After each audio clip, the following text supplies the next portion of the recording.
జై అమరావతి, ఒకే రాష్ట్రం ఒకే రాజధాని.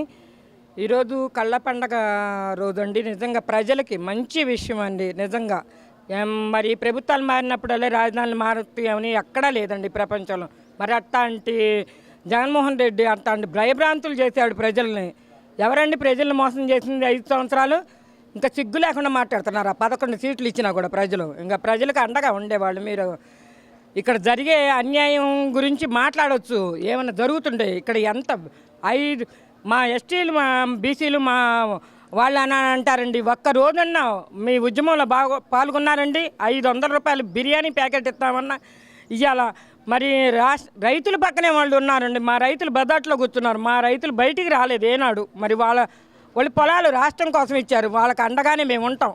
5 సంవత్సరాలు కాబట్టి తర్వాత బతికే సంవత్సరాలు చాలా ఉంటాయని. ఏందయ్యా మీరు వచ్చేది? ఇంకా ఒకసారి వచ్చారు, ఇంకా రెండోసారి రావాలా?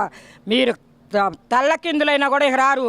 మీరు రావటానికి మీరు ఎప్పుడు ఎలక్షన్ మొదలుపెట్టినా కూడా ఎంపీలుగా, ఎమ్మెల్యేలుగా, మరి వార్డులుగా అన్నిటికీ మేమే పోటీ చేస్తాం. అమరావతి రైతు మహిళలను ఇక ఈ తన్ని బయట కూర్చోబెట్టావు కాబట్టి నీ ఇష్టం వచ్చినట్టు మేము మాత్రం ఇక రాజ్యాంగంలో కూడా పాల్గొంటానికి ముందడుగులోనే ఉంటాం. అంత తప్పితే మీ వెనకాడు ఏదేదే లేదు. నువ్వు ఉన్నంతకాలం మేము ఉంటాం, మేము ఉన్నంతకాలం నువ్వు ఉంటావు. నువ్వు వచ్చే పనే లేదు ఇక.